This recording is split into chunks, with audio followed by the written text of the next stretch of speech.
So what was her Secret Service nickname? A, Sunny, B, Rainbow, C, Hairspray, D, Jockey, or E, Winks? I guess F Hosebag's not one to choose, right? And he always wore these white shorts and he would slide and he would get these green grass stains all over his shorts. So I started calling him Muchos Grassy. You know, we were a little short on coffee the other week and I ordered from somewhere else and it was just not quite as good. Yeah, it sucked. Ken used to get a bucket full of fish out of the stream and then he'd drop an M80 into it. He really enjoyed seeing the dead fish rise to the top. So I just figured, well, we all have different ways of making seafood bisque. It's chest of drawers, not Chester drawers. Who the hell's Chester and why are we in his drawers anyway? And I heard his sister, Nita Knickers, isn't really happy about it either. This is the Snaggletooth Extreme Metal Podcast.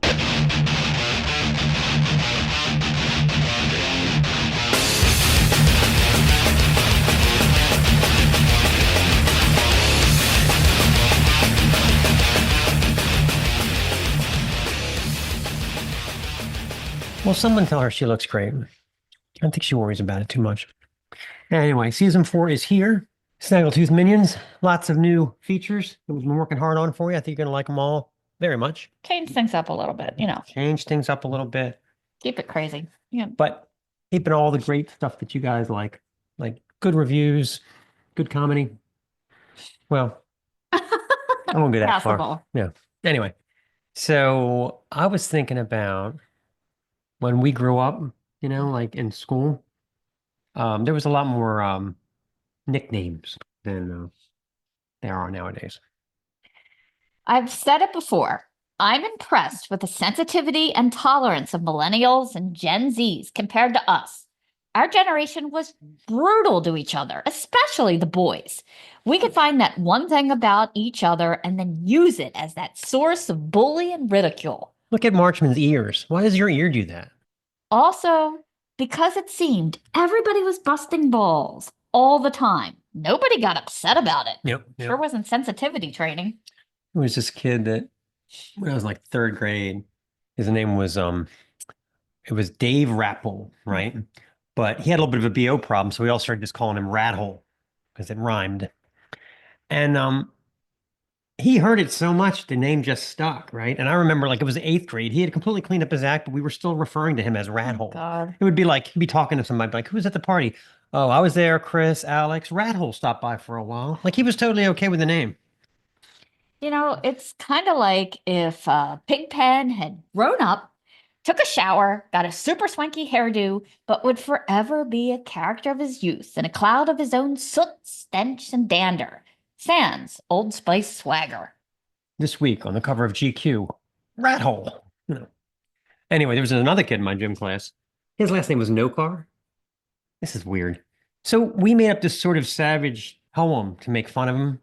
And we would say it out in the schoolyard. All I remember is, ain't got a car, can't go far. There was more to it than this, right? Oh. But he would get pissed. Like there was fighting about this. And it made no sense to me now because we were 12. None of us had cars. We were lucky to have bikes. Anyway, yeah. You know, some opportunities were missed. There was one kid in my class named Wally Piebanger. Oh my. With a name like that, you would have thought he'd been a subject to savage ridicule. Nope.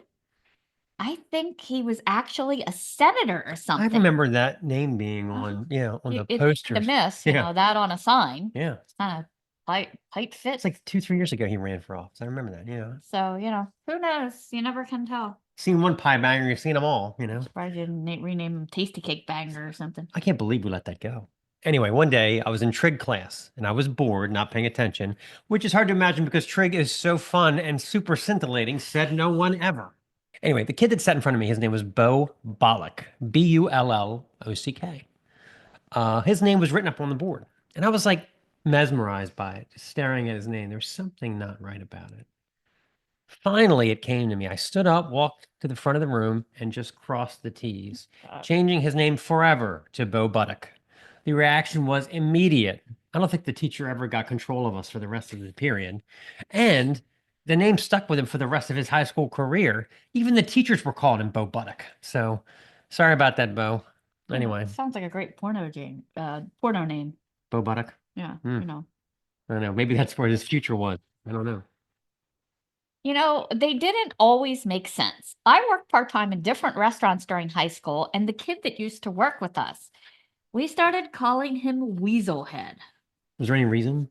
I- Did he like look like a weasel or anything? No, I don't remember why, you know?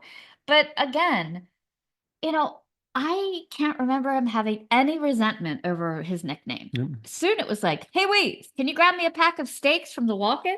Yeah, the name's just stuck. It's like the rat hole thing. Well, here's one that didn't. There was this kid in grade school. He was Latino. I think his parents were from Brazil or Chile or something anyway. And we would play soccer after school. And he always wore these white shorts and he would slide and he would get these green grass stains all over his shorts. So I started calling him Muchos Grassy. And he was not amused by my attempt at diversity at all, as I recall. I believe he works for the Clorox Corporation now and was responsible for the Tide stick invention. I'll bet he's got a lot of green. Mother is the invention of necessity. I guess our efforts didn't stain his reputation. Our feature interview this week is with Daniel Atai and Azov Maiden of the brutal Israeli black metal band Har. We have a jolly old chat with these two right in their studio, covering topics like the current extreme metal scene in Israel, as well as what prompted the band to relocate to Berlin. We play a super fun round of blasphemy monikers and even find out what exactly is a metaphysical stench. So stay tuned for that. That's reason right there to tune in, you know. So, all right. So this song is from Har and it's called Submerged in Cacophony.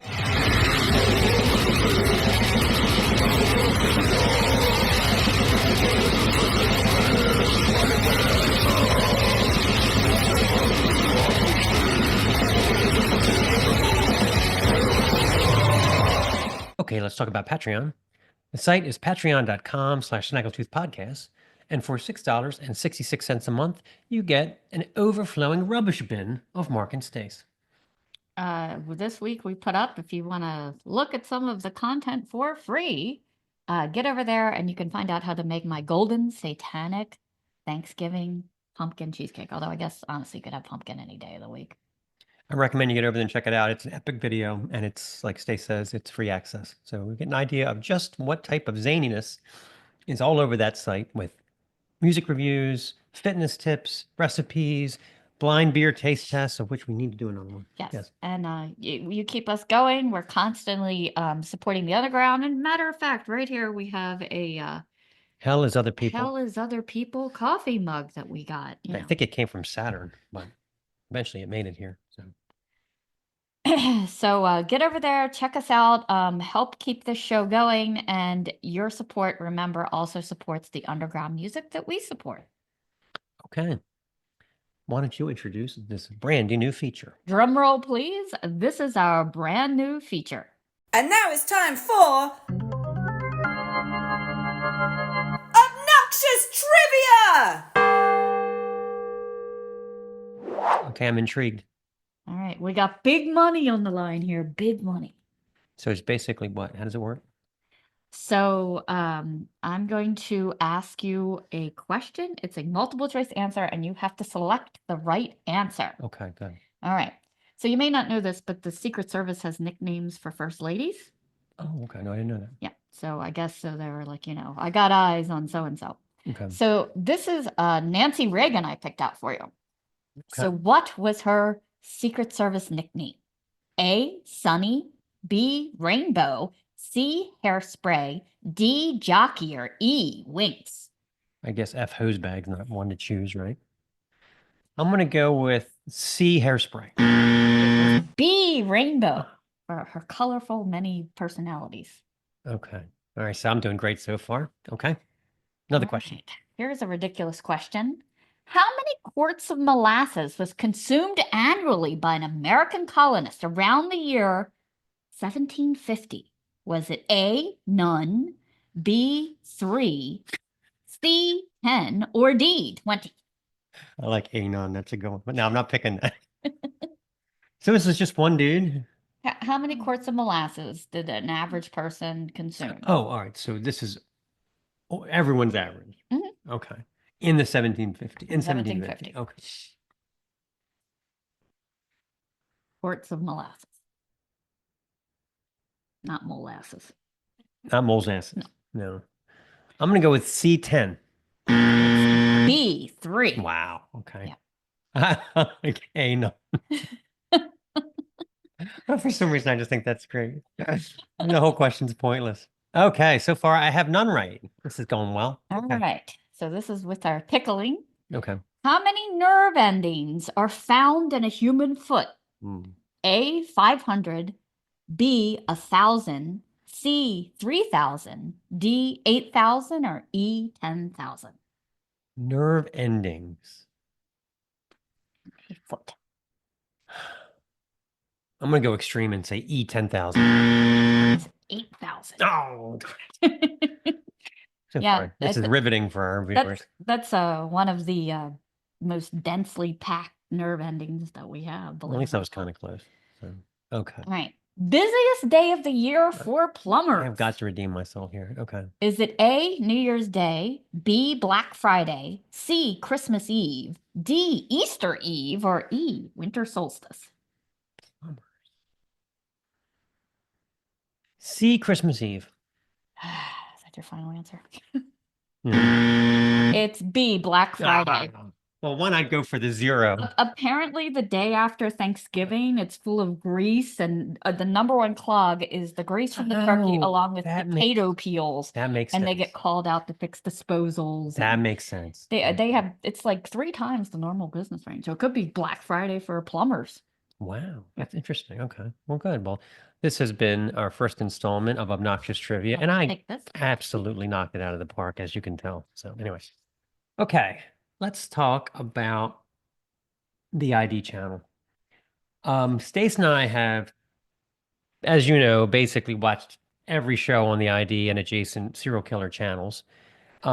These stories are usually from the point of view of a spouse or relative, and they tell the story of how someone's strange behavior led them to be revealed as a serial killer. The part I can never get over in these shows is the sheer naivety of the victims. Obviously, these criminals are very manipulative, but the things that these people say indicates, well, highly questionable judgment and Highly, big, huge misses of red flags. yes, highly. This one woman had like thousands of dollars in outstanding loans. So she goes to make a payment, and then she finds they've been completely paid off. Turns out it's the creepy guy in the hallway that tries to smell her hair. He had paid them. Okay. I don't know why this never happens to I me. guess buy me a drink doesn't work. No. So she figured, oh, he has a good job at the bank, so let's just start dating. Wow. No, Yeah, I know this one. he was already all up in her business. Fast forward several years, eventually he gets fired for embezzling from the bank, and then he burns their house down to get insurance money, and he tries to stage his own death in a suspicious ballooning accident. Okay. Not exactly happily ever after. Next time, I say try the singles bar. See, some of us don't even need booze to make bad decisions on our spouse. You know, the ability to rationalize bad behavior is mind-boggling. Jason was in the pool with the boys and they were screaming. Remember this? Yeah. I figured it was just horsing around, boys will be boys, but later they told me it was a contest to see which of us he could hold underwater the longest without them passing out. Yeah, that's a little unusual there, Nora Naive. Yeah, we call that drowning. Yes, Yeah. that's not a fun game at all. But the best ones are the ones that live with a full-blown serial killer for years and don't question it. Yep. It was that period where Bob started disappearing for several days at a time. Sometimes he would come home with blood on his shoes. He always said the same thing. He went camping and hit a deer. There was never any damage to the truck, so I just figured it had excellent bumpers. End of story. Seriously, did this guy have a scope on his hood ornament? Or a salt lick on the trailer hitch? How many deer was one guy going to hit? Usually they're also into, at least the early days, killing small animals. Ken used to get a bucket full of fish out of the stream, and then he'd drop an M80 into it. He really enjoyed seeing the dead fish rise to the top. So I just figured, well, we all have different ways of making seafood bisque. How was I to question his? Okay, I'm very excited. Another brandy new feature we're going to kick off now is called the Snaggletoon, and it's sponsored by Animaker, the easiest way to make online animations. We're going to call this next section phrases that we like to get wrong. You know, when someone says, I did a 360 and went in a totally different direction, this theory is incorrect. Math's off, I'd say. If you did a 360, you would come full circle and be right back where you started. A 180 would be opposite, unless you enjoy spinning in circles or are into circle jerks, Shut up, Ron. Nail your other foot to the floor. I guess for a mild change, we could be like, not a complete 180. Let me get my protractor. How about this? Cut the mustard. This sounds like it might involve limos at red lights and condiment passing, but that actual phrase got misheard over the years. It was originally pass the muster, which is an Army term for passing all tests and inspections with stamps of approval. Cutting mustard is just not doable if you think about it. For Christ's sake, it's not even legally a solid. This is getting to be a seedy business. These haircuts wouldn't pass military muster. This one's irritating. It's chest of drawers, not Chester drawers. Who the hell's Chester and why are we in his drawers anyway? And I heard his sister, Nita Knickers, isn't really happy about it either. This one physically upset me. Someone suggested that the flat metal trays that we put in the oven are actually cooking sheets, not cookie sheets. What evil, blasphemous intentions are lurking behind this suggestion? Thanks for ruining my childhood. You know, I actually heard some woman say that someone had made her into an scapegoat. No, you are not. Neither here nor in a court of law. For this next trick, Gary the goat will attempt to break free from shackles and 6 padlocks while locked in a large aquarium, just to nibble on some grass. It's scapegoat, ya dumb bunny. He's the Houdini of goats. I distinctly heard a guy at the mall the other day say, you need to nip that in the butt. The idea of nipping in the bud is to snip a problem before it gets bigger. Please, we do not need to go around nipping anyone's butts. It's just bad form, and it's just going to get you a sexual harassment lawsuit. How about this one? Is it regardless or irregardless? I personally think we should just keep adding prefixes to make it even more confusing. How about disirregardless? Non-disirregardless? Anti-non-disirregardless? When do I stop? I think I'll stop. Okay, let's get back to some music. This is Har with Chronicide.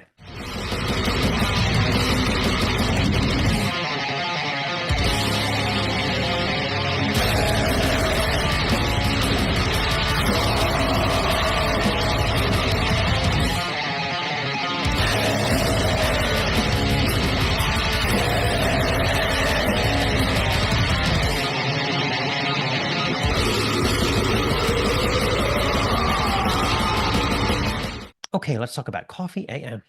You know, we were a little short on coffee the other week, and I ordered from somewhere else, and it was just not quite as good. Yeah, it sucked. So, A little bit of extreme reaction.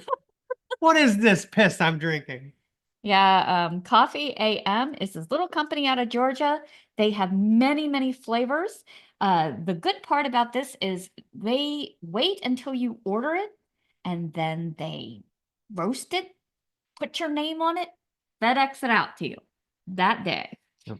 So you know it's always fresh and it's exactly what you wanted. We are currently enjoying some whiskey flavored coffee. Yes. So I got a little jaunty with this. I had put on the bag whiskey, stealing woman for, who it was exclusively brewed for. But you put on whatever you want. She really doesn't, though. Wine is another story. Wine smuggling. I might end up brewing coffee. Yep. So these we haven't tried yet. I know they'll be fabulous. This is a chocolate macadamia nut coffee. Oh, smell it to the bag. Mm-hmm. They do come in these special vacuum sealed bags. And they have a little bit of a liner to it. As I found out one time, I spilled something all over it, but it never got to the coffee.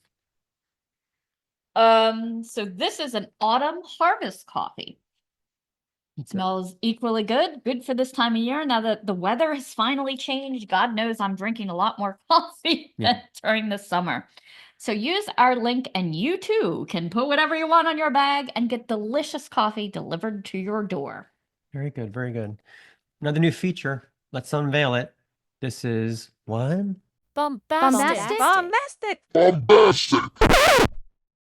We're going to start off with this one. This Cephalic Carnage's Xenosapien CD from 2007. Now, how does it come that you buy a CD and it takes you 15 years to open the shrink wrap? Wow. Well, stay tuned for our brand new feature and I'll tell you how. How does it happen? Okay, so cast your mind back. It's the early noughties and I'm running an online underground webzine. Every week, we're pushing out reviews of everything from labels like Seasons of Mist, Southern Lord, Havoc, Peaceville, Century Media. You get it. You get the idea. The physical copies came in at a crushing pace. I would send them out to one of several guys that wrote reviews for me. I couldn't keep up with them. I had metal nerds that were pecking away at keyboards from New Zealand to Michigan, everywhere in between, right? It seemed ridiculous to actually have to pay for music when you couldn't keep up with what was coming into the P.O. box every day. I was always a fan of Cephalic Carnage. I would put them alongside Pig Destroyer, Nazem, and Dillinger Escape Plan in terms of quality music. But every once in a while, during the malaise of sifting through hundreds of titles a year, I'd see a review somewhere and I'd say to myself, fuck, Relapse didn't send us that one. So then I was in the weird position of, should I buy it? By the time I buy it, it's already been out. It's going to be forgotten. Greatest Relapse was. Their promo distribution back then was all over the place. I remember getting a copy of the new Rumpelstiltskin Grinder, and I think Black Anvil, and I was thinking, why am I getting this stuff and no copy of the new Nile record? Who knows? Some of these may have just gotten lost in the shuffle along the way. Christ, I have like 5 Fog Hat albums, and I don't remember a single one of their songs that would warrant me to seek them out. You know they're English, right? They're not from the U.S. Southern rock from England. Okay, that's why it didn't work. At any rate, by 2007, it was clear that these Colorado death grinders had really upped their game since their early full-on grind days, with all the movie samples and titles like Stepped in Cowshit Blues and Strung Out on Viagra. That's a great one. As great as that stuff was, That's great, yeah. anyone who heard 2005's Anomalies record could attest to the fact that musically the band's chops had become all but lethal. The taffy twisting guitar leads of Zach Joe and Steve Goldberg were distinctive enough to establish the band as one of the best on the Relapse roster. I loved that record, but there was a bunch of different vocal cameos on Anomalies that sort of cooled my excitement for it. I've never been big on the multiple singers thing, yeah. I mean, it was cool to hear Barney from Napalm and John Gallagher from Dying Fetus singing over cephalic riffs. But there were just too many vocal cameos for me, like Travis from Cattle Decapitation, Lance from Macabre, etc.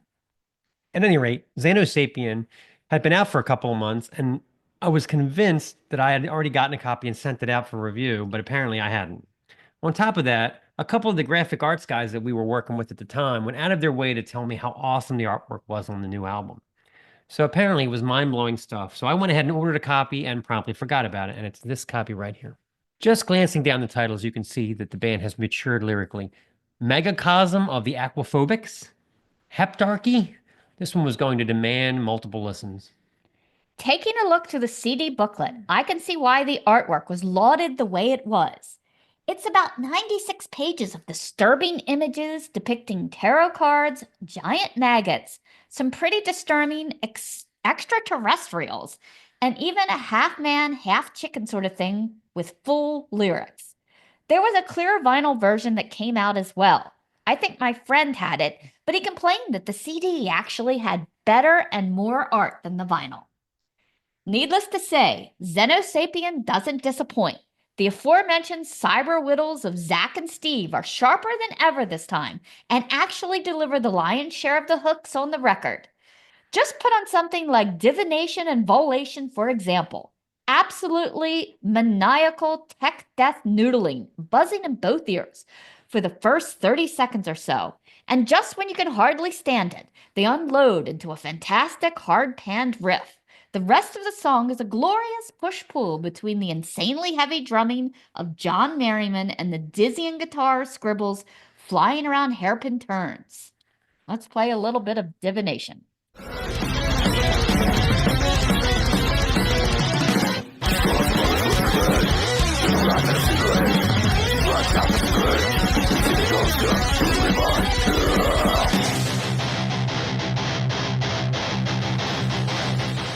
Crazy stuff. I mean, they're certainly not afraid to stretch out and experiment with other genres either at this point. Bruce Lamont's vocals and saxophone are a fantastic breath of fresh air in Global Overhaul Device, one of the longer cuts on the album at nearly 6 minutes. The band grooving a convincing doomy pace, vocalist Leonard Leal delivering lines like, I slit the sky and the rain bled down, and I reversed global warming. This guy's had a busy day. The track is followed by another 1 minute stutter stepping banger called Let Them Hate As Long As They Fear that reminds you that the band hasn't forgotten how to grind away short and fast. And this is interesting. A title, Touched by an Angel, seems unlikely on a grindcore album. Even so, it represents one of the most caustic tracks on this record. Leal packing in about 17 pages of lyrics in a 3-minute hard charger with one hell of a great chorus, reminiscent of 80s thrash, and plenty of harmonized guitar calculus from Zach and Steve. Check out this clip from Touched.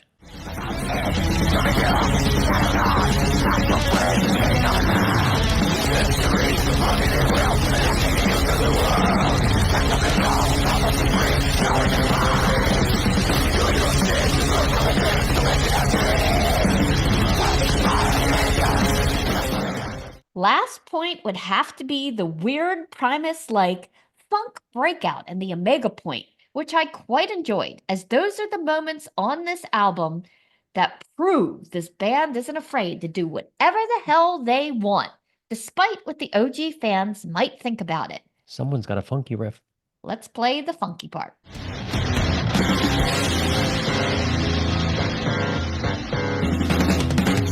Matter and energy have varied along with time and space. Multi-mechanistic only to answer the last question. After time contemplated intervals, the solution lies. So there you go. Musically flattening, visually stunning. Strange that the band only did one more album in 2010 and then that was it. Their profile on Metal Archive shows they're still active, so maybe we'll get something new from Cephalic at some point. But in the meantime, grab a copy of Xenosapien and don't wait 15 years to open it up like me. Maybe you'll break the curse and now they'll put out another album. They were just waiting for you to open it, goddammit. Could have been it, yeah. Okay, you want to choose the interview? This is our great chat with these guys from Har. I was entranced by this band to begin with, and we needed to know more, and now I could say we definitely do. Okay, very good. Take it away. So congrats on the new record. We've been spinning it relentlessly. We love it. Oh my God, there is so much fury. It is so fast. It is so intense. Right up our alley. I love too. it. Yeah, totally. Thanks, guys. So yeah, I had the great honor of reviewing you. Oh my gosh. So back in the day, what do you think is the first heavy music that kind of pulled you into the more extreme side of things? I mean, like, for me, it was like there was really a short period of time where like it was, I don't know what, like 11, 12, and it was like, I don't know, like Scorpions and stuff, and then it was like immediately went to Metallica, and then it really escalated to D side, Morbid Angel and stuff like this. Yeah, So really early for me. Yeah.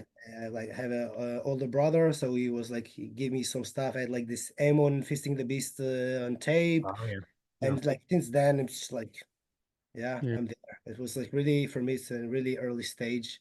I mean, like in life, you know. I don't know what.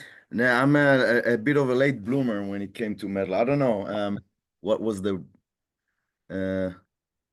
first heavy thing that really drew me in? I don't know. I guess it really a turning point for me was definitely, I think, Morbid Angel, somewhere around 15 or something, or 16, Yeah. quite late. I don't remember which one. Maybe Gateways. Oh, okay. I Yeah. think. That's a great That's a record. good one. No. Yeah, which is a bit, it has this industrial sort of edge to it. Yeah, it's an unusual pick, but if that's the one that you start It off with doesn't, and you always like yeah, it, it's just an entry point. It doesn't matter. Yeah. From there, it can escalate to anything. And then, oh, I can't really say. I have short memory. Barely remember what happened yesterday. But Well, you grew up in Israel? Is that right? yeah. Yeah. I live here for 6 years now, Okay. Yeah. and he lives here for 2 years, a bit Yeah, more. almost 3, I would say. Yeah. Nice Absu shirt, by the way. I could have told you were a drummer just from that. Yeah. Yeah. Um, So is there anything you really miss about Tel Aviv? That a food or something that you're like, "Ah, Yeah, I I can't guess get that here." that's a good question. Like, yeah, what's different about Germany? What do you like? What do you not like? The food, definitely for me. Food and Okay. family. Sometimes the weather, but it's super humid there and I hate it.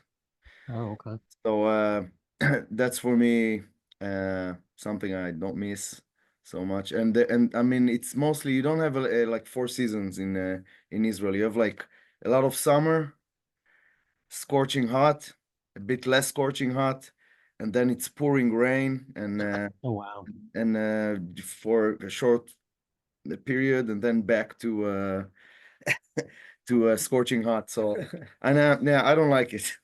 So in this sense, I'd say here it's better, but it's also a compromise. I mean, here I don't know, in Baltimore, I guess maybe it's the same. It's like gray for half a year, and it can you have the winter depression. I'm still fine. My girlfriend is kind of um lately in the last year and this year she decided that she's going away for a month and a half to Italy, to Sicily, to get away from the grayness.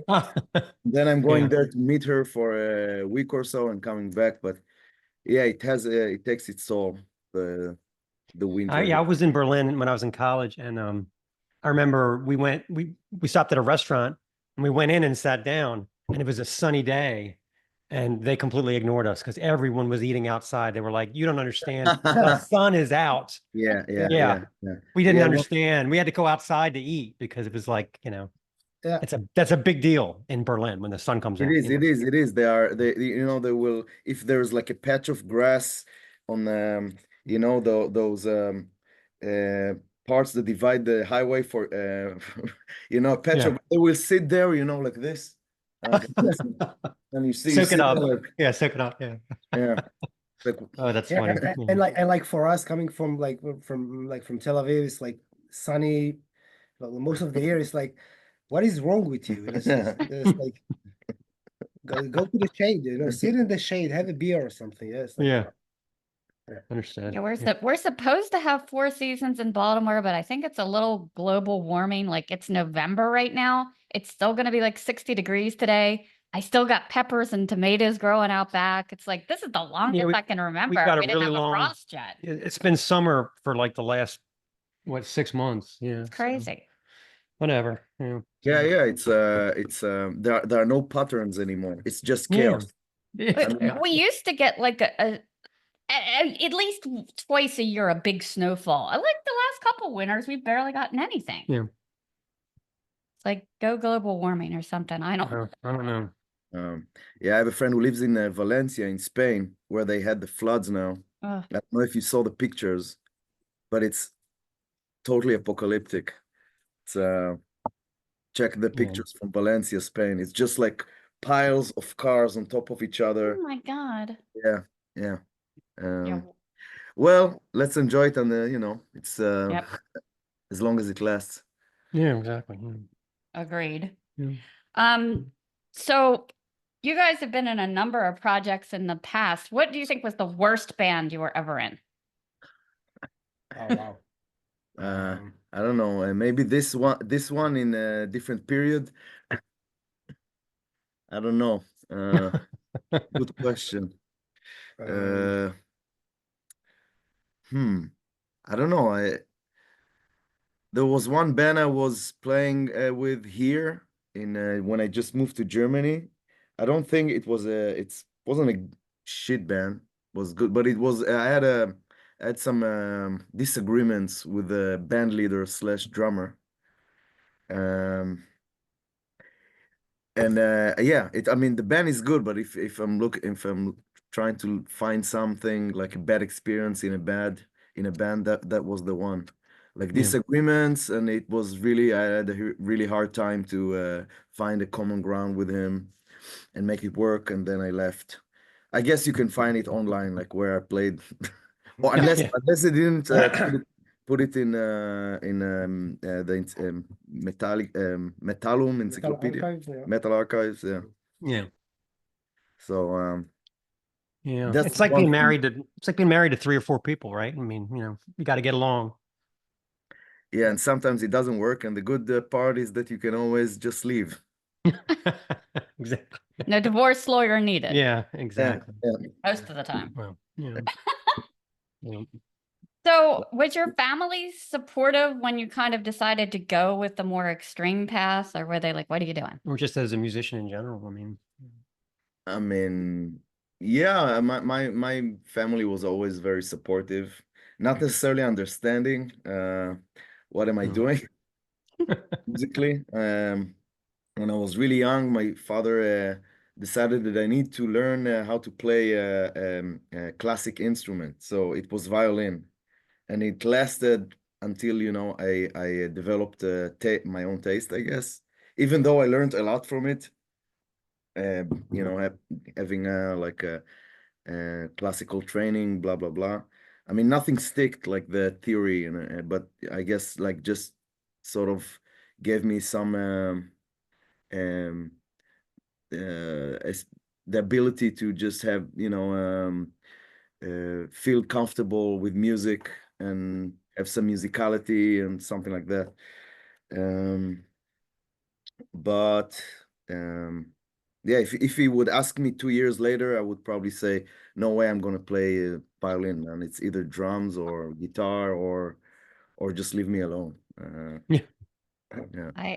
I did violin in like elementary school, and I just remember it was like hurting my fingers so much more than I thought it would. My teacher was like, "Oh, you'll get calluses." I'm like, "I don't Well, want calluses." Yeah. it's horrible instrument. It's like fretless. It's super hard, and if you miss the notes, which is oftentimes happen, it just screeching. It's a horrible Yeah. noise.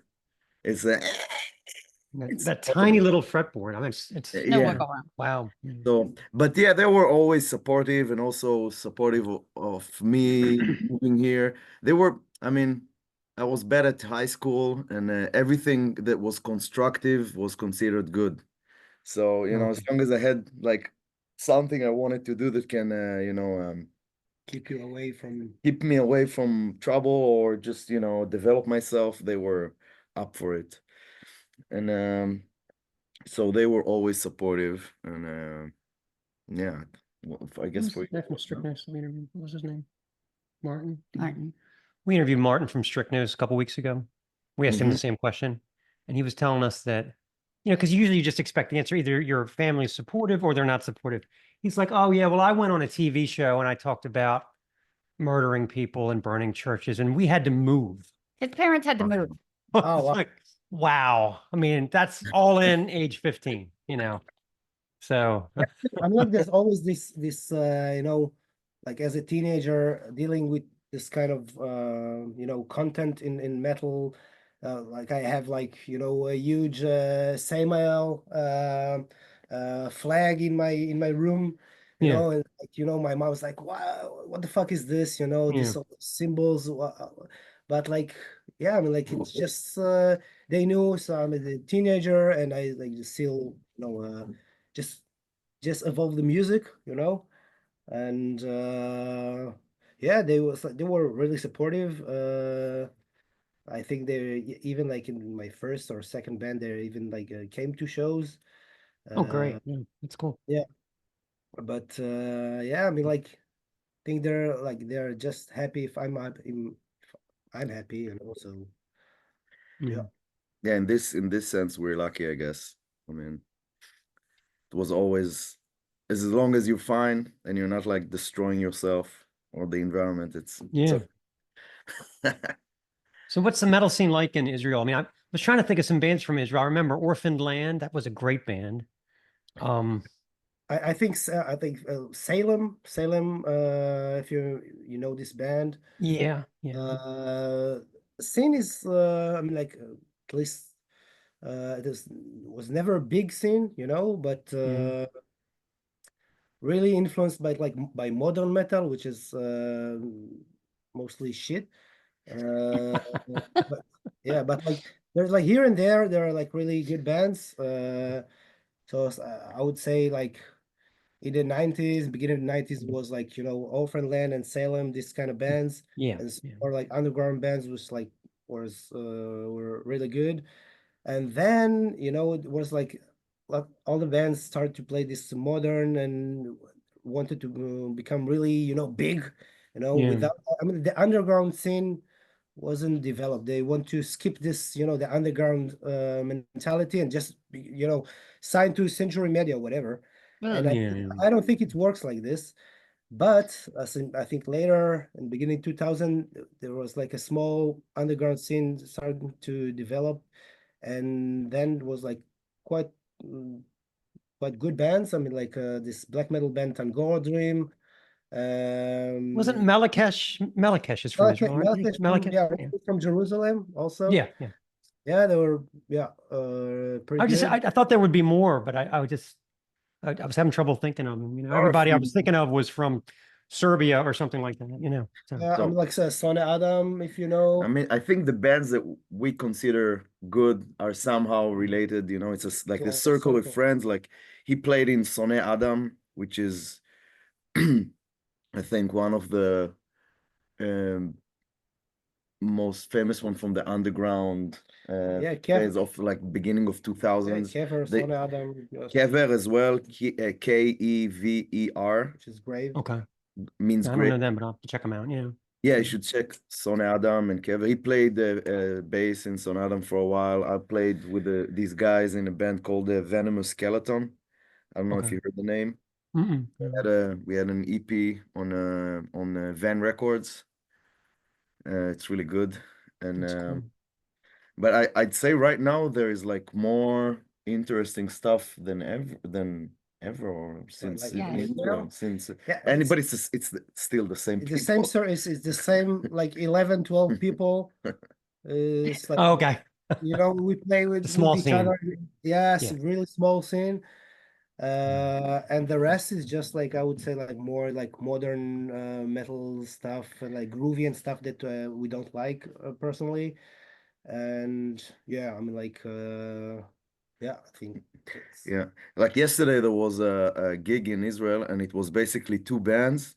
Both of them are a friend of ours. It's the guy I played with in Venomous Skeleton, but it's his band, both of them, and he just like one band is the frontman and singing, the other band is the drummer, and he writes everything. So it was basically him. And the rest of the guys like I play with in another three bands. It's like it's really. There is Motus Umbra as well. I don't know if you know the name. And my older brother play there. Yeah, so it's. I can write it down for you later. Yeah, that'd be awesome. Yeah, I'm sure if we go on Metal Archives, we can figure out all the cross-pollination. Although, Metal Archives, they still like list you like you're a 5-piece. I don't know why. Yeah, they don't always get it right, Yeah, well, I mean, it's not updated. Yeah. The album was a 3-piece. We recorded as a 3-piece. Then live, it was always 5. Okay. But then I didn't check what's going on there right now. I think it's still like in Metal Archives. There were still like 5 people. Like 3 of them are no longer in the band.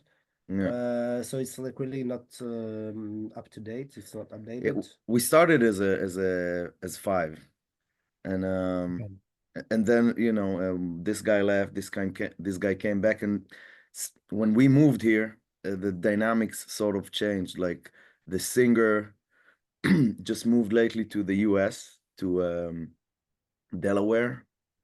Oh, that's close to here. That's close to us, Yeah.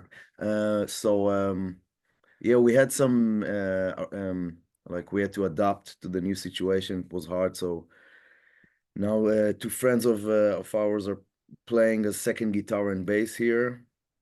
And Yeah. since the singer is away, I sort of took over the vocals. And we have some, we're like trying to figure out what will be the constellation for the future.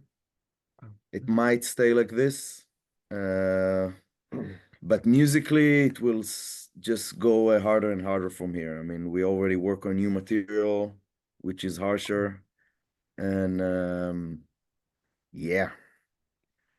Who came up with the name Har, which is like Hebrew for mountain? I love that concept. Yeah, basically Har, yeah, it's a mountain, and it's, I think the like original meaning was like I mean like the word Armageddon, which is it's a mistake actually, because it comes from Har Megiddo. Megiddo is the name of a mountain, and like the rest of the world just called Armageddon. So Har Megiddo, it's a name of specific Har, a specific mountain. So we just like took the Har just like as a mountain. It's really, Shortened it. yeah, shortened it, and But who came up with this name? Is it you or no, it's Shaul. Shaul? It's the Okay. first guitarist. He thought it sounds cool. It's like just stayed, but he no longer in the band, and like the rest of the people no longer in the band, and Yeah. and you can tell because like the first album was like really raw black metal. The second one like evolved a bit, was like a bit more chaotic. And like since then it's like basically Daniel started to really got more involved in the songwriting. I think already after the like in the transition between the first EP. Yeah, you started to and write stuff, yeah, and then it became like more of like our back and forth back and dynamic, forth. like Yeah. trying to find out the middle ground. Not a middle ground, it sounds like a compromise, but you know, where we both shine, so to Yeah. speak. Yeah. So, like kind of honing your craft. Yeah. Yeah. So Yeah. Har really had like really each recording sound totally different. And I think already when the original drummer Shao was still Guitarist. the first guitarist, when it was still there, we were already like practicing new songs, and it already sounded a bit death metal, like less raw black metal. Mhm. And it just evolved. It became more and more, I don't know, sort of like war metal-ish, and then more death metal-ish, and then a bit like, you know, dissonant riffs, and we sort of migrated. I mean, I always felt more at home in this sort of like, you know, psychotic sort of Yeah. repetitive riffs and dissonance, and we sort of migrated in this direction, I'd say. I would say like this the album that we just released, I think it's the first album that we find like the middle ground, like middle ground between like two of us. Yeah. So really find ourselves there in this album. And I think from now on this is gonna be like, it's gonna stay like this, you know, it's gonna like be more like Black and Death, like a bit chaotic and relentless, and like we really wanted to be sound like dangerous, you know, like a Yes. really Yeah. yeah. So yeah, I think it's actually after this, like I don't know, like we have like two EPs and then a demo that we slowly like evolving to, you know, to what turns out to be like this album. And I think really we found like a middle ground between us, and now it's like, or it's Yeah. we have like this kind of formula, I would say. And yeah, I mean like uh I mean like I'm proud of this because like yeah. Yeah. Yeah, I mean, I would say that, I mean, it took us a really long time to sort of like you say, find this ground where we, you know, we're both happy, and it Yeah. seems like the new material comes out faster now, like everything is like more natural. So I Yeah. think the next stuff will be, at least to my mind, more consistent. um I mean, I guess everyone says that. I mean, this album is okay, but next stuff will be better. But yeah, there is something. Maybe you'll hear it, what I mean when it will release something. But it's easier for us to like, do this. Okay, I know what he's able to do. I know where he's going with this, and there's like Yeah, more chemistry. yeah. God, I looked up the artist. Is it Tim Greco that did the album art? Yeah, yeah. With me? Wow, really great album art. How did you come to work with him and choose that cool album cover? it really fits the music. It sure too. does. Yeah. Thanks. Started in It started in the demo before the demo tape we recorded, Anti-Shchina. Mm-hmm. I just always loved his abstract weirdness. All the visuals he did for his band, for Antediluvian. And I just found it fitting. And then, yeah, when we were looking for someone to work with for this one, I mean, there was a moment that we were searching for something, but then it was like, okay, let's just continue with him because in a way, what he's doing also just works well with the music and also the themes, like because we sort of went away also, I think, lyrically from like let's say occult themes to more just chaotic. abstract brutality. I don't know how to explain it, but the themes are less something of a religious, transcendental. It's more like just violence, and it was, and yeah, so he's great to work with, and it was really like, okay, man, I want just textures that look like distortion, Yeah. that's basically what it was. Yeah, it's not something that like figurative, like an image. It's something, really you can, look at this like artwork and like every time see something else, and the Yeah. thing really suits the music, suits the atmosphere of the music. And yeah, I mean like he did a great job. Yeah. Yeah, I want the back patch for my denim vest. All right. Yeah. Okay. Yeah. Yeah, we printed some shirts for the next few shows we have. Yeah. We didn't reach the stage of printing patches though. Patches yet? Well, one day. Yeah. Yeah, hopefully. But now we're like just, we're taking it slowly. Yeah. Yeah, that's the story with the team. Artwork. Yeah. God, your drumming on this is so intense. It reminds me of, was it Gene Hogan was talking about, all of a sudden there's like blood on his drum kit. I'm like, Yeah. he has to injure himself. Yeah. He's so fast. Have you had blood on the kit? Actually, no. Maybe a bit like in Okay. my fingers here, but yeah, it's thank you first of all. Yeah. And yeah, I think also like we talked about our like finding middle ground.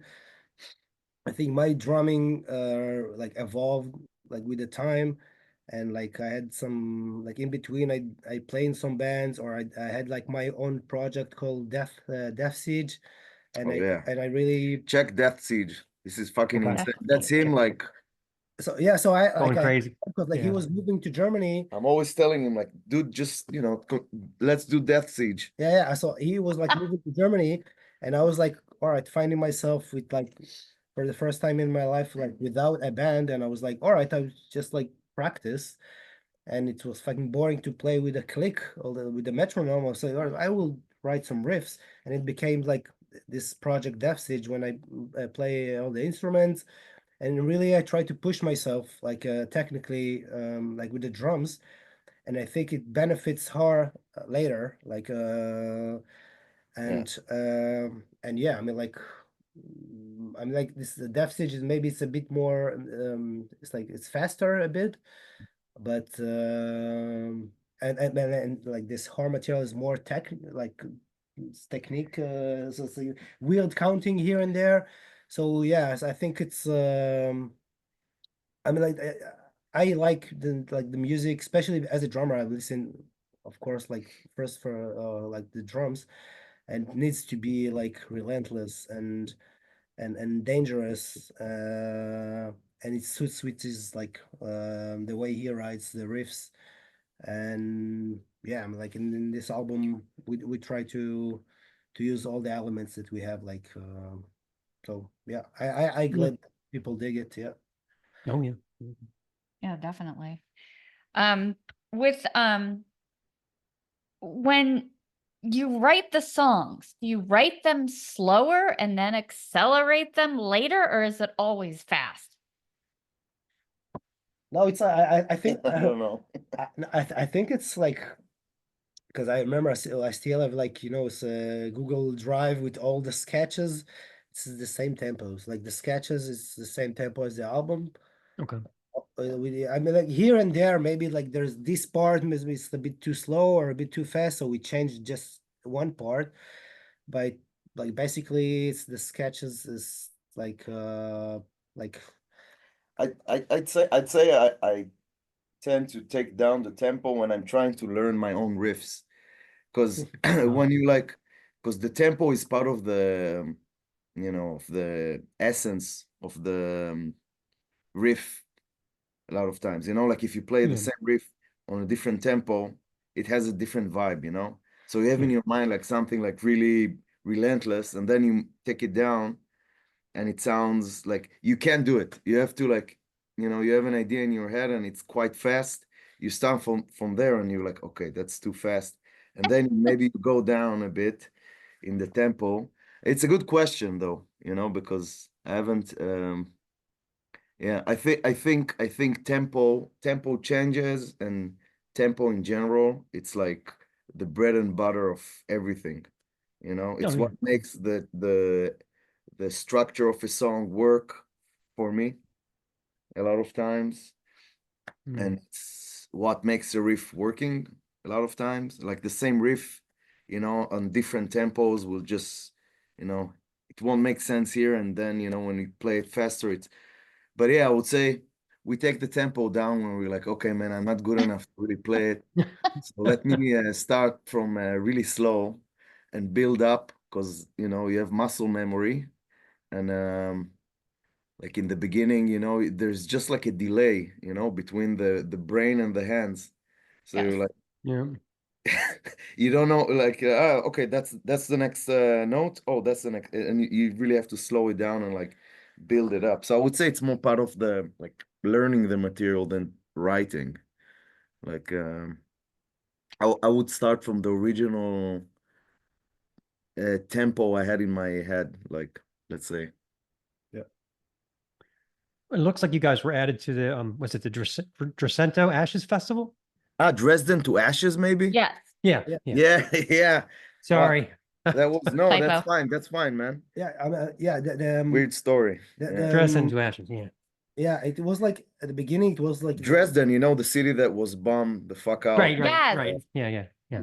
yeah, I mean, like the original plan was like it was like the tour of Perdition Temple and Omega Vortex, and the promoter from Dresden, he like asked first of all, he asked Death Siege, my project, to play, but I couldn't do it because I couldn't find like members, and it's Except like me, yeah. yeah, and then he said like, all right, maybe Har can play. And like yeah, and like we couldn't do it because like back then we still have like the vocalist. The vocalist was about to move to the US. It was Right. it's problematic. Anyway, fast forward to like last month. I was hosting here in our rehearsal room the guys from Omega Vortex. If you don't know Omega Vortex, check them out. They Yeah. are the most relentless thing. Yeah. It's just insane. Yeah, and We're so getting all kinds of war metal tips here. This is great. Yeah. yeah, and like the day when the tour starts, Perdition Temple. I mean, like this airlines. I think they need to flight from Tampa to Berlin, and the airline fucked like the normally. Overbooked. Yeah. So they couldn't. They didn't make it to the first date of the tour in Dresden. And the guys from Omega Vortex were like, they were here, and there's like, do you guys want to play? It's tomorrow. And like we already have tickets to go there and like see them, watch the show. It's like, all right, so let's do it. and it was like a ossuary from Virginia playing, and Omega Vortex from There Germany. was another band that dropped out before, Left Cross. Cross also. Yeah. This gig was haunting us. Like the promoter approached us like Yeah. 3 times, and each time, like the first time the vocalist couldn't, second time the guy from Left Cross had like a health condition, so they canceled. And he asked us, and the bassist couldn't make it. And third time, Perdition Temple couldn't make it. So they never guy played. Perdition never made it. No. fucking never played. Wow. And this, yeah, and we were like so excited, you know, to Yeah, we saw him at MDF this year. Yeah, yeah. Yeah, fuck, thank you. man. I'm like Yeah. really. I mean, everything this guys did. Gene, Yeah, Gene yeah. is amazing. I mean, It was like it was a cursed.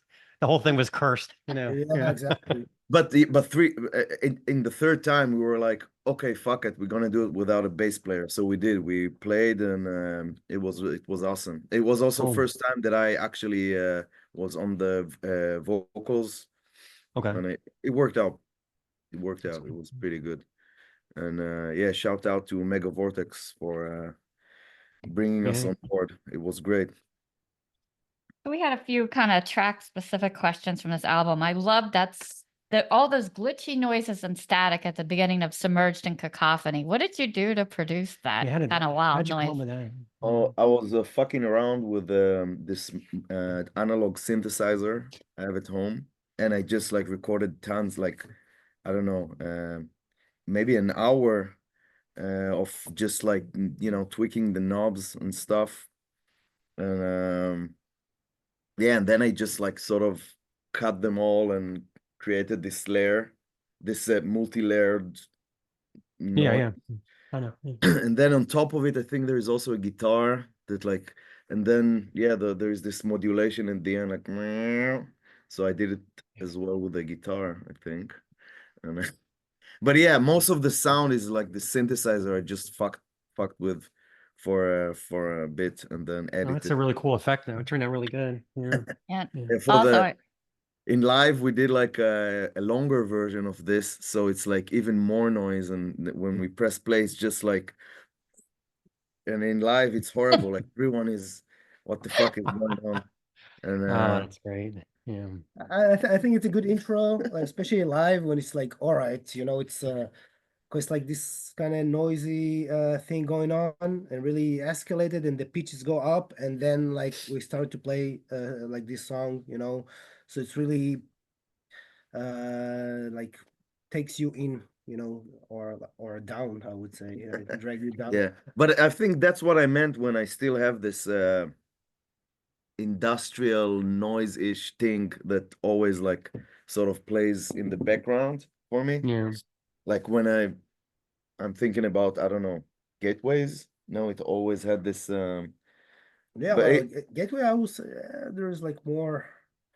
Yeah, I don't know, maybe for I you. think, yeah, I don't know. That's what I got from it. But anyway, yeah, and also a lot of like noises with the strings, just a lot of just you know, back just to your violin days. Huh? Back to your violin days. Oh, exactly, Yeah. Rip exactly, one of them off. exactly. There you Yeah. go. Yeah. It's Yeah. like what I really wanted to do, and they didn't let me. Too many rules. Now I can. Yeah, it's very therapeutic. Like if you are prone to be a serial killer, you should play metal. And There you go. I'm not prone to be but you know what I mean. It's like it's good to let off steam. I wanted to ask you about art. So the song, was it Chromicide? Yeah. I looked it up. It's the murder of time. I love that. Is it about maybe a revolution or a counter revolution? Like what's behind that song? I think it's the oldest The first song we This- wrote for this album. for this album, except the song that exists also in the demo, and that's the oldest one. And it's just a word we made up, but the idea is just like sort of abolishing, sort of, let's say, the idea of time as something that progresses, as like, and just like explode it into a chaos. And we just ran with this idea, like me and the vocalist Ofek, and just kill time, but kill you know. I think like in Greek myth, like Chronos is the time of like how do you say, chronological time, chronos. It's like a Right. chronological time, you know, opposed to there's a different kind of time, like sort of a messianic time, which is um, you know, sort of like blending the past, future, and present into this, you know, one moment. And but I must say that like for example, like the other lyrics that I wrote for this album, I sort of got a little bit more away from those like more, I don't know, not mythical theme, but more mystical themes or whatever. I went into I felt more comfortable just to write about like just violence, like just yeah, I don't know. I don't know. But less literal, right? Less literal, more kind of abstract, right? Yeah, yeah. Yeah. I get it. Uh, Yeah. I mean, I'm not, you know, I'm not like, um, you know, a student of the black arts or whatever. I'm just, you know, like all this stuff for me, you know, I'm not really there, you know. It can be interesting, but so I think I gravitate towards just more like, for example, the first song, the Submerging Cacophony, you know, it's just like it's sort of like an ode to the actual music. We're just talking about how the drums are like fucking machine guns and shit like that, you Yeah. know, and you know the frequencies just like pierce through your body and just explode you from inside. And I think this is something that in a way talks to me more. Just that there's Yeah. not enough like talk about like how the music, because sometimes the words I found them a bit redundant compared to what the way the music speaks, you know. And Yeah. and sometimes like there's music that I really like and I read the lyrics and I'm like, this is stupid, you know, like the music is so intense and deep, and then you read it and it's like, okay, like, okay, man, you're not a good philosopher. You're like, Yeah. that's what everything tend to be very superficial. You know what I mean? Compared to Yeah. the experience of the music itself. That's why Yeah. I'm always so impressed. Like we interviewed a band called Mayhemic. If you haven't heard them, you should check them out. Yeah, yeah, Mayhemic. man. Chile, Yeah, Yeah, from Chile. yeah.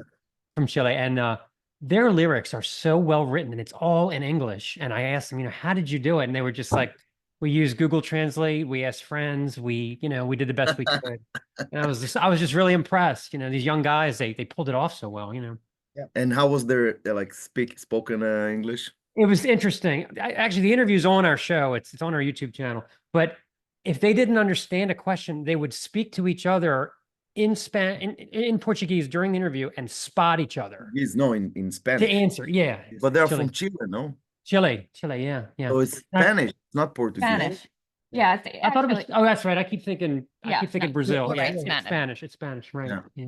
Yeah. Killer album, by the way. Yeah, It is really good. Yeah. Yeah. I mean, the South Americans are almost always killing it, Yeah. in my mind, I more than think the Chile, yeah, South America, but specifically Chile. Yeah, What Chile. the fuck is going on there? It's Yeah, fucking so yeah. evil and really good. Amazing scene there. Like, Yeah, and I was when I was talking to him, I asked, I said, especially in the U.S., but in Europe as well, a big part now is you have to have the costume, like the Portal kind of thing going on, where you have the costumes and the visual and all. And Capes. they were like, we don't have that down here. We just have bullet belts. We just rap, yeah. Yeah, And I was yeah. like, whoa, that's cool. So it's almost like it's like 1989 there still, Exactly. basically. Yeah. So cool, so cool. Yeah, Yeah, definitely. I was ready to move. Yeah, I think it's they have their hardships there. Maybe it's part of the reason, they make Yeah, music. Totally. Everything is very literal. There's no cynicism. Yeah, there's no like, what do we call that? The American. I hate like American journalists, like when they review a metal album, you can tell they're not into it. They really aren't. Like that American, like Oh yeah, I know. what I'm talking about? Like in Germany, they watch Manowar show and there's no laughing. It's literal. They see no irony, right? But in America, that's the American. There's nobody dressed up like a banana in the pit. Yeah, the The way American. they do it here. Yeah, no, I'm like, what are you in doing? the U.S., we have everything's Exactly. ironic, and you have to, I'm gonna maybe dress up like a cow and go in the mosh pit. Like they don't have any of that yeah. there. I feel like to be cynical is nice like in daily life, but like in the music in this music it's It has its it takes its there is a price, I would say. yeah it's I kind of mean, sometimes yeah. Mhm. There is this cultural difference, you know, the things are more like serious, you know, they're less cynical, Yeah. less there is less distance between you and your object, your whatever, your art or whatever. Yeah. It, you know, in those cultures, and it has its advantages, but I mean, I wouldn't give up, you know, our individuality, but of course, Yeah. you know, it has its downsides for sure, you Yeah. know. Yeah. Understood. Yeah, I don't know. They So- all right, so we play a game on the show. The game is called Blaspheming Monikers. Okay. So here's how it works. So I have 5 band names in front of me on this envelope, and one of them is fake. One of them is not a real band. So you guys, I want you guys to take turns until you guess which one is the fake band. Okay. all right. Okay. 1, Thought Vomit. 2, Perpetual Vomit. 3, Chalice of Vomit.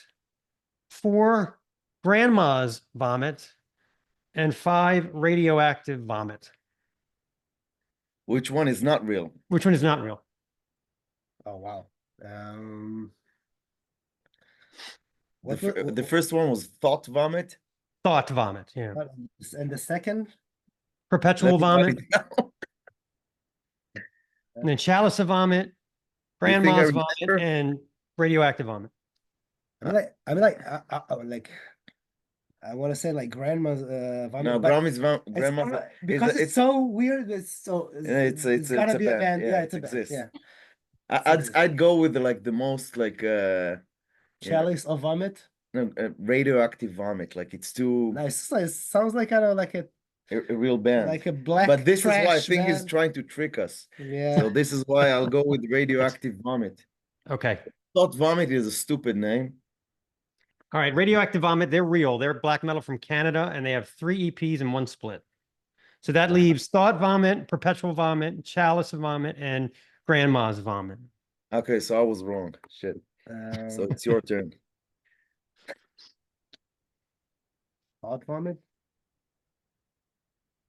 Thought Which one? Vomit is thrash from California. They have 4 albums. Oh wow. Yeah, the one I made up was actually Perpetual Vomit. They don't exist. Perpetual Vomit. This is a good name, actually. It's never ending. Yeah. It's But exactly what Chalice we're of Vomit, doing they're now. from Canada. And Grandma's Vomit is Doom from Sweden. So whatever. Oh, horrible. But you're right though. Grandma's Vomit, that's way specific. It's too dumb not to be real, you know? Like Exactly. But it's like a doom band, which is like totally. Yeah, it's not what I thought about. I thought it's some kind of grind, like grindcore, yeah. body horror Something. grind. I don't know. When we interviewed John from Black Braid, and one of the bands that it was Oreo Rape Wagon. Oreo Rape Wagon. And that was real. That's a real Oh, band. That was real. He thought it was fake, but it was real. Yeah. Yeah. So yeah, some of these band names, you could just It's don't a get me pretty- started, you know. They're- Pretty hard game. I mean, like it's you're onto something. I know it's yeah. How do you Yeah. get those names? You just like scroll through a metal archive. I'll just pick like, like a theme like skull or death or vomit, and then I'll just go on Metal Archives and pick 4 and then make up a 5th. That's all I do. Probably there is like a like band name generator, and you like put some like Yeah. since like all right, just Grandma's Vomit. It's like all right. Sometimes the one that I come up with, people like so much they want to like make a shirt. Like we had John from Incantation on, and the fake one was Pilsner Wolf, and he was like, "That's an awesome band name." You know, Amazing. oh man, that's Pilsner. I should no? start charging people. I guess you know. Yeah, Pilsner Wolf. Yeah, You Doesn't should. count. Pilsner Wolf. You play in a Right on the band? patch. Yeah. You guys play in a band as well? Do you have a band? No, We do not. we feel like there's too many bands. We're trying to help the other way. Oh man, God bless you. That's true. If But if I had a band, my band's name would be Skank Fragment. I patent that one Skank already. fragment. Yeah, that's the name we want. Fragment. We want that That's a good one. because it's vague. It's vague. So, but no, I mean, I play guitar and she sings, and once in a while we'll do like something on the show where we'll tease like a Robert Plant song or something that we're gonna, review, whatever. But for the most part, we just try to not contribute to the too many band problem. Yeah, it was funny. We were going to a show at a small venue, and the band was running late, so they weren't letting people in yet. So we went to this bar up the street in the meantime, and some woman goes up to her. She's like, "Oh, are you playing at the Metro tonight?" I'm like, "No, we're not playing. We're just going." We assume that we are. Yeah. Yes. Yeah, I mean, like nowadays, it's like the people like goes to shows. I'm pretty sure it like at least I don't know 60-70% of them like play in another band. So it's like yeah. So like you guys are like, oh, it's fucking special nowadays. It's the people who don't have a band and like into. Back to you guys, because I had a few more questions, burning questions. So for Poison Entity, by the way, love the Feral riffing on that one. Was it a specific Poison Entity or like a metaphysical? Yeah, I mean it's I guess the lyrics in this song are like sort of this again perpetual violence in nature. Like I'm talking about like the process of making fossil fuels, which is just like it's just like nature squeezed down everything, and mushed it into a fucking red black goo, and like how we this I mean it's not literal, but I'm like sort of playing with this idea that we're also going to be mushed down to the point where human beings won't have the conditions to exist, and they have to metamorph into this poisonous entity in order to exist. So that's where it comes into the metaphysical stench. Yeah. Yeah, man. And metaphysical stench that's your next question? Yeah. I think metaphysical stench, I'm like fucking around even more stuff. It's just two words go together pretty well though. Metaphysical stench. It goes together good, yeah. Which would also be a good band name. Yeah, or a perfume. Metaphysical stench. Yeah. Like Chanel number 5. Yeah, it's an aftershave. Aftershave. Yeah. Man, I'm gonna use a little bit every day. That'd be a merch. I mean, I'm already, according to my girlfriend, I always have a bit of metaphysical. But so in this song, Metaphysical Stench, it's basically just this image of this sort of a sage or whatever who's like lighting up incense, like very, just getting totally high and off on stench, and just get goes into hallucinations on this, bad smells, and then what's going on? I have to translate it in my head because everything is in Hebrew. His palps are getting wide, and he's sort of just like going down this tunnel and shit like that. It's very like, again, like this is why I had this disclaimer about lyrics. Like, I can't say that I am, it's my forte, let's say, the lyrics, this. But when stuff comes up and you have like suddenly this thing, it's nice. Yeah. Have you ever thought about putting in some Hebrew lyrics? Like, I reviewed Lowen, and they have. It's all Hebrew lyrics. Just the title. The title is in English. The title is in English, and the lyrics are in Hebrew. They're all in Hebrew. Right, but I mean, like, doing like like it just. I love that glutturalness of it. You mean the way it sounds? Yes. Because we do sing in Hebrew, but I guess because the way we sing and it blends with the music, you can't really hear it.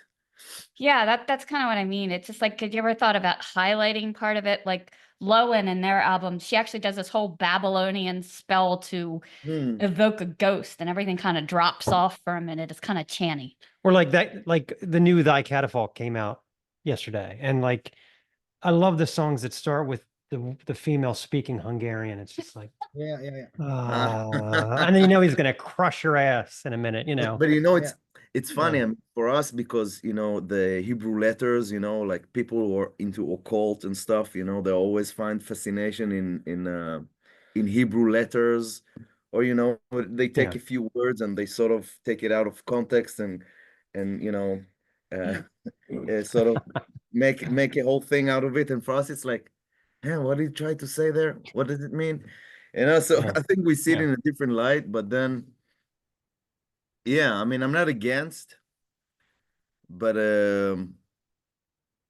yeah, I see your point. But again, I mean, sometimes I see bands using like Hebrew. You have bands with Hebrew names like Mizmor, Yeah, Mizmor, you know, couple Mizmor, band, yeah, and like Shamash.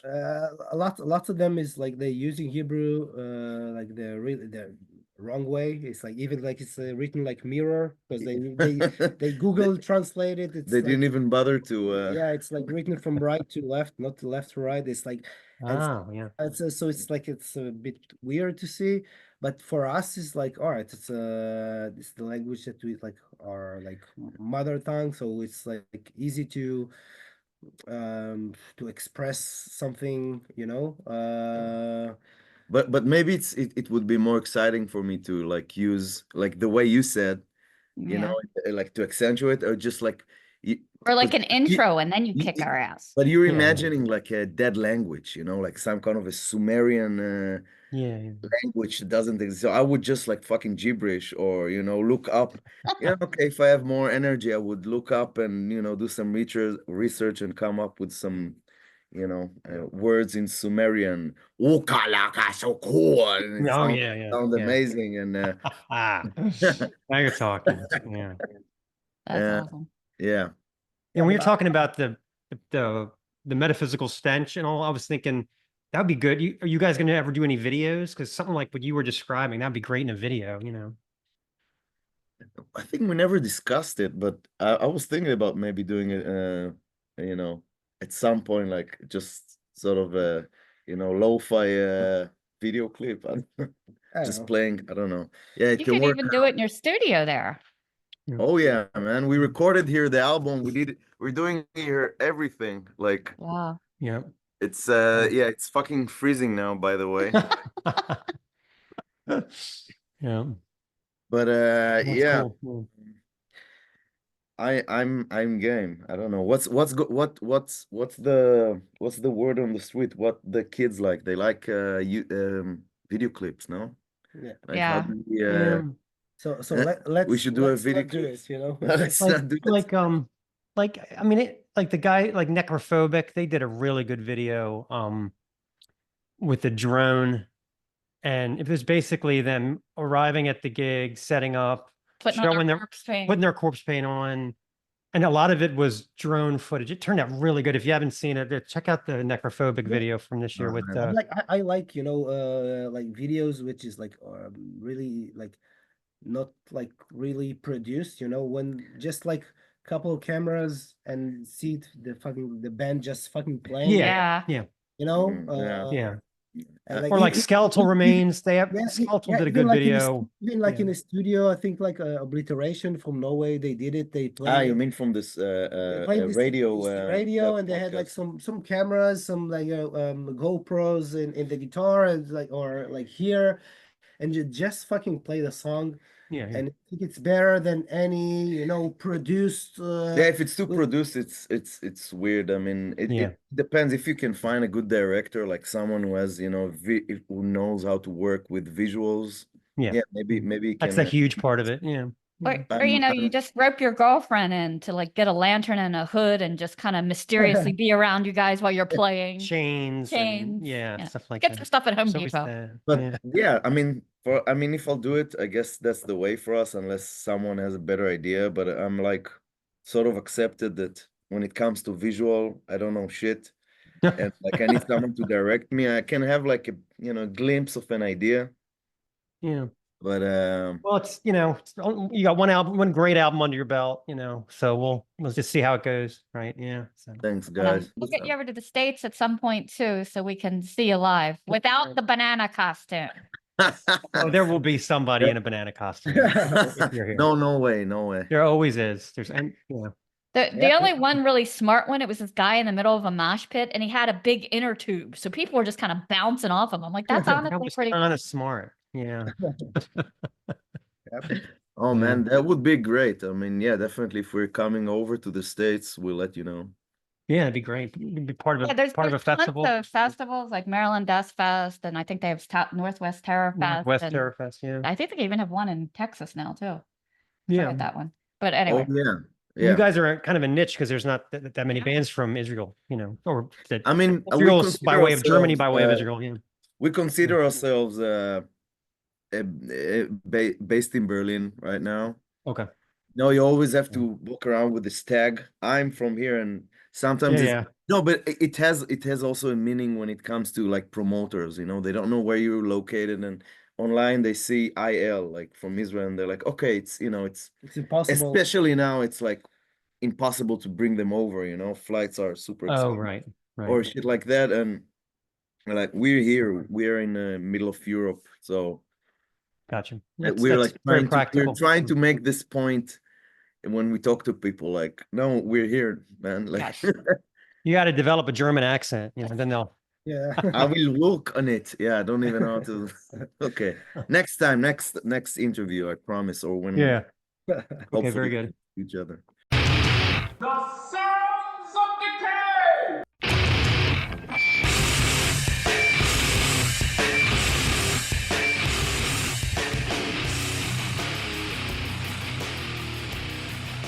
Okay, Sounds of Decay 1, Spider God's new album, Possess the Devil. The UK web-spinning one-man wonder G, George Purves, is back with a third full-length only 11 months after 2023's The Killing Room to further ensnare us. He picks up the story of the terribly unfortunate character Faustus, still trapped in a virtual reality maze of madness and murder he got sucked into on the last record. Purv spins black metal layers and adds in some true crime drama, a mix sure to please fans of the genre as well as watchers of the aforementioned serial killer documentaries. If you are, like us, a fan of both, I think you'll find this a double your pleasure situation. He also throws in tons of Easter eggs in these 10 tracks, most dwelling in the 3 to 5 minute range, that are chock full of more hooks than your Christmas tree ornament collection. In Cromer culture, Purves wastes no time weaving layers of guitar styles from a crunchy rocking riff that settles into a jangly, headbanging, inducing groove, trapping the listener with a slight, airy, but sinister, repeated descending note line. As the drums cycle between blast beats to a slower pound, even a kick drum breakout. Purves has a way with vocals. It sounds like he's growling with a throat full of broken glass, and yet still manages to be intelligible. Listen to this clip and you'll see what we're talking about. This is a little bit of Cromer culture.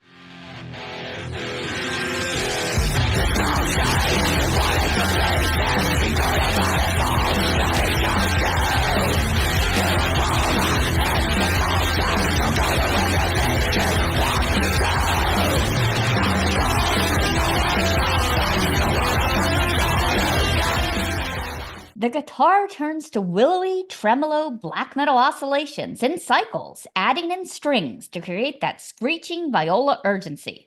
The lyrics advise, don't be afraid to take your clothes off in the pool. And if she finds you in their bed tonight, what is the worst thing that his wife can do? Perhaps Faustus had not heard the adage, hell hath no fury like a woman scorned. But then, it seems to be the women who are the prey of choice in this world. Star Crusher is another number that you will find yourself drawn to like a moth to flame. The star of the track here is the straight-up sexy bass line, with the notes quickly burbling under whining guitar riffs that bleed out occasionally in a strobe-like pattern. He spins in lyrics mentioning another tragic tale, Sunset Boulevard.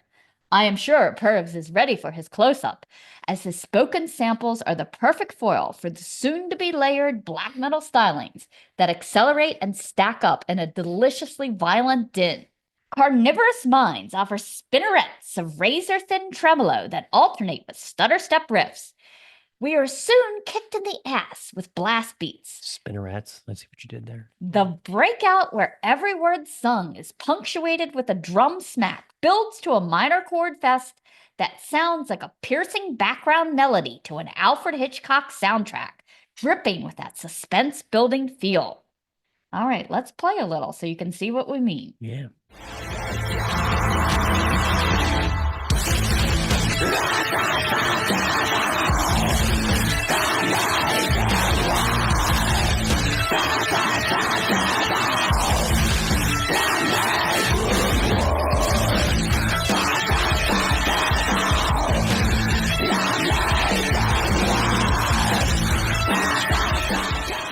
Creepy. Perv spins fractals like a master weaver, in and out of styles, in a pattern that becomes apparent as the tracks play out. Likewise, Casablanca uses the oscillating tremolo to build tension, the tag team with a crunchy riff groove all over punishing drums. And yes, he does throw in the growled version of the line, "Here's looking at you, kid."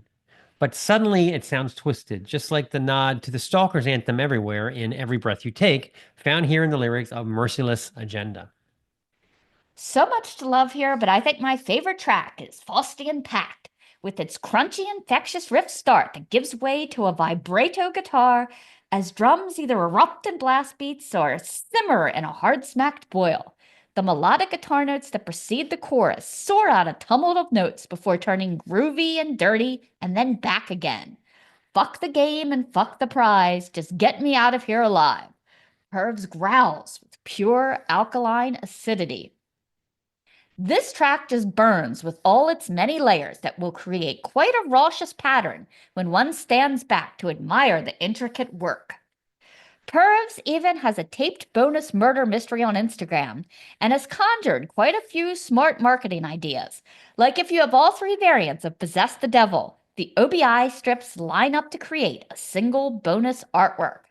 And do you know what OBI stands for? No, what does that sound like? I went through a phase where I was collecting a lot of Japanese records in the 80s and 90s. It was the sort of thing where you're like, well, the regular CD is only $15, but if I paid $70 more, I get this cool OBI strip. Kind of dumb. But anyway, it stands for Outer Belt Insert. Wow. It's like a little band that goes around it. Wow. Very cool stuff. See, I'm trying to suck up because I sucked at obnoxious trivia so bad. So anyway, my goodness. I do think he is like a spider. Quite an entirely well thought out concept from start to finish. The sticky web just waiting for prey, here to be caught in the layers of hyper orchestral black metal.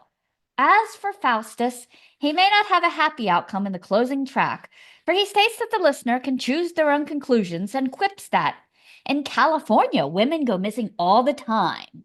And in the end, my intervention was divine. With the story and music, I think with a few lines of dialogue, we could have our first black metal true crime musical. Anything goes in the world created by G. Let's play a clip. This is Faustian Pact.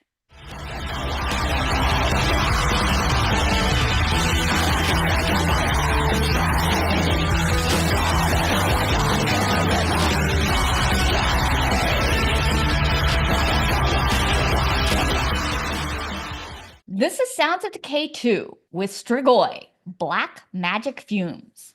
Once again, we stumble gracefully across a brandy new gem from the land that brought us death thrash hybrids like Demoniac, Critical Defiance, Time Gisto, Decapitated, Necro Ripper, Mayhemic. The list goes on and on. Of course, we are talking about Chile, and our latest obsession is Strigoi. Not to be confused with the UK doom band of the same name. The word comes from a Romanian mythology and describes restless spirits rising from graves. The album lists them as a three-piece, which is a little confusing to the recent live shows I have watched on YouTube, which include a full-on, two-guitar, five-piece lineup. So an air of mystery to the band. Never hurts, I guess. Yeah, come at us in the comments if you guys know anything about this, because I'm seeing 3 people on the album, 5 live, whatever. But anyway, like the aforementioned artists, Strigoi bring back the pioneering spirit of Hellhammer with lots of old school riffing and exceedingly woofy vocal performance from frontman Volcanic, whose real name is Carlos Flores Castillo. He's a singer that isn't afraid to let loose a Tom Araya circa 85 yowl in just about every song. And there's also the deft yet earthly drumming from one horror hammer, Pedro Walleter, who proves to be an absolute beast, kicking off several songs here with his big tom rolls and savage blast beats. Right off the bat, I noticed a few mid-tempo riffs reminiscent of early Voivod that are usually followed by double-time blast beat fests. Sarcophagus Vapors is a good example. Check out this clip to see what I'm talking about. See if you can hear the Voivod.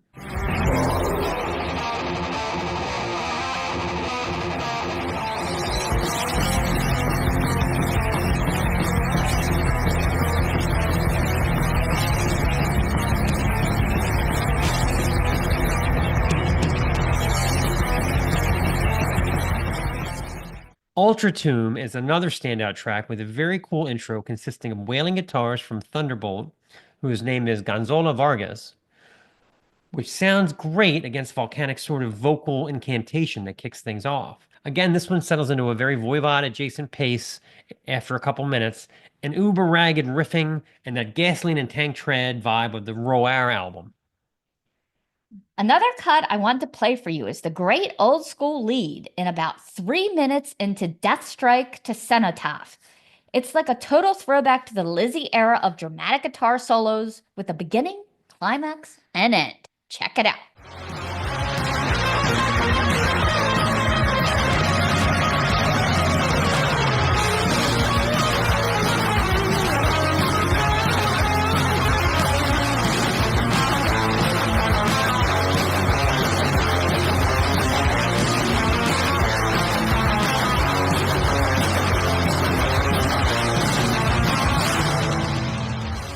Of course, my favorite track on the album is the 6+ minute epic Cauldron of Venomous Potion, laying down a sick drum and bass groove to kick things off before hitting the gas pedal.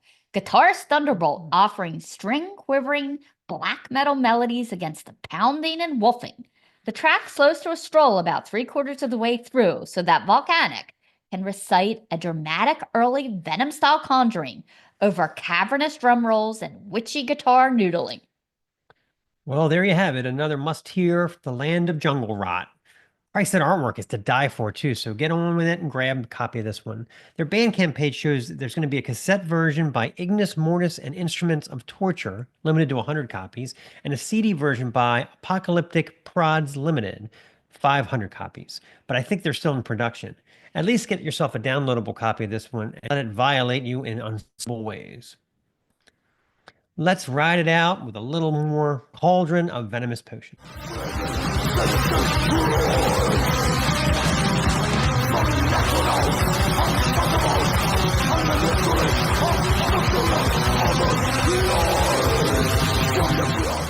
This is Sounds of Decay 3, Pounder with Thunderforge. Wow, December already. And what a great year for good old-fashioned heavy metal it has been. Yes, it has. From the new Riot album to Priest's Mighty Invincible Shield, Traveler, Crypt Sermon, Satan, Demon Bitch, Attacker, the list goes on and on.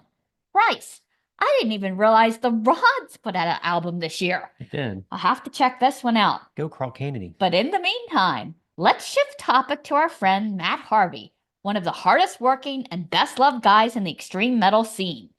His main band, Exhumed, has been featured on the show many times. In fact, here's a clip from our interview with Matt from a couple years ago where he describes how the band got themselves arrested in Mexico. We played a festival in Mexico about maybe 5 or 6 years ago now. And I brought my bullet belt to wear on stage. And so they pulled me aside and they're like, what is this? And I was, I speak very little Spanish, but I was trying to explain these are not real bullets. It's just like an outfit for my heavy metal band, this and that. And they're like, well, this caliber of bullet is illegal. And I was like, yeah, I know, but they're not like actual bullets. Right. Anyway, long story short, I ended up, they took me to jail. Oh God. First they took me to this weird doctor place to examine me to make sure the police didn't beat me up, which they didn't. They were actually fairly nice for people arresting me. And then I ended up spending the night in jail. missing the show by the time they finally, because they needed to get a translator in order to legally have me like fill out the paperwork. Obviously, I couldn't, I would have no idea what I was signing in Spanish. Right. So it took them like hours to get a translator. So by the time the translator got there, we went through all the paperwork, blah, blah, blah, blah, blah. We played it like, 4 in the afternoon at this big festival with like Judas Priest and shit. So by the time I finally got out of jail, we were done playing, or they were done playing. I was in jail. And I got to the show, right? And then I found everybody and was like, okay. So that was bad. But I'm still able to go back into Mexico with no problem. So I don't know. Couldn't have been that serious. Wasn't that entertaining? At any rate, in addition to the string of quality Exhumed records we've been enjoying lately, and his, do you know about his solo album? No. Superman theme solo album? Wow. From last year? Yeah, there's a song on it called So Long Smallville. I'm really not making this up. Anyway, I haven't heard it, but anyway, it's hard to believe that his traditional metal side project Pounder, with Tom Draper on guitar and Alejandro Corredor on bass, has just released their third full-length, Thunderforged, on the Shadow Kingdom label. Now, anyone familiar with Pounder should know what to expect. Great riffs, oodles of flashy leads, top-notch production, and addictive choruses that rival 80s Priest. Honestly, the Pounder material is so strong that I sometimes wonder how they'd be received if he used a fake name. Yep.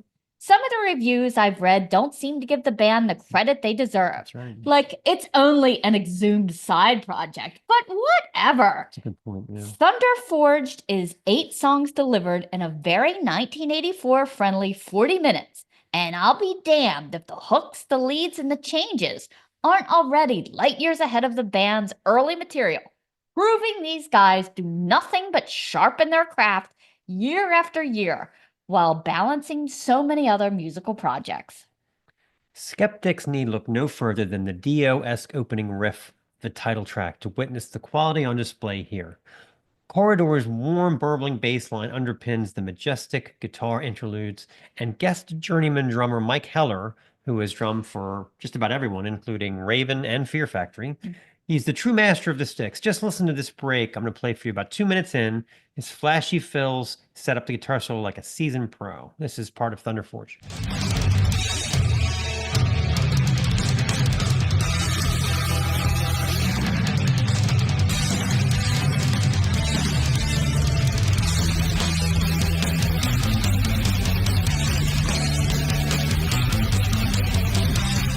The guitar tandem of Harvey and Draper color every song on this thing with beautiful hooky leads and harmonies.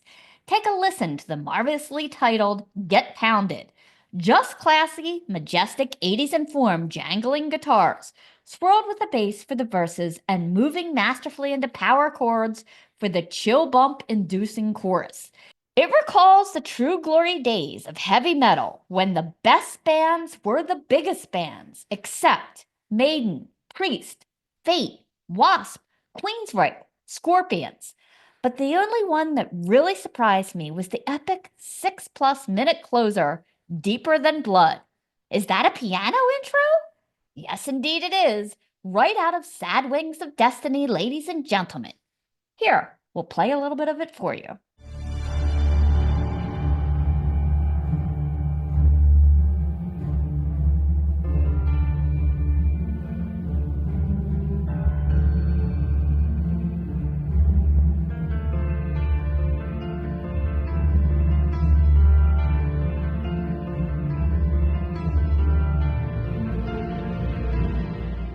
Mr. Harvey is full of surprises, isn't he?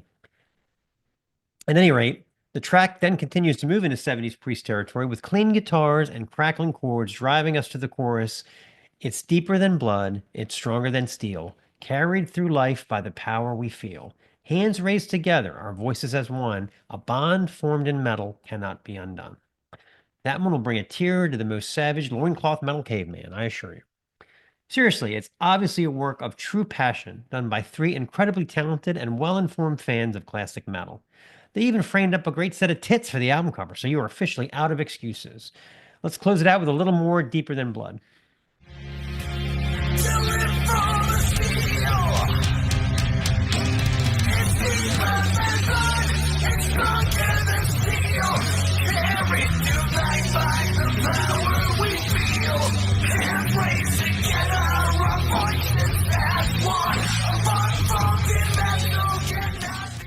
There you go. Your first episode of season 4 is in the books. Don't forget to follow us. Give us some comments. What do you think of the new features? We've been working hard for you guys. Yeah, we have our old spider god right over there That's right. That's right. from 2023. There was a lot of serial killer adjacent material from the ID channel on this episode between our stuff and Spider God. Yeah, it seems to be pervading everything, Plus, we got into highly complimentary nicknames from childhood. or not complimentary. Rat Tail was there. He was there all night. This has been the Snaggletooth Decay Extreme Music Podcast. Special thanks to the guys from Har for appearing on the show. Snaggletooth theme by Gustav Jord of Defleshed. Sounds of Decay theme by Steve Rathbone of Lair of the Minotaur. Season 4 artwork by J.B. Spooner. Sounds of Decay bands featured this week. Check them out. Pounder, Spider God, and Strigoi.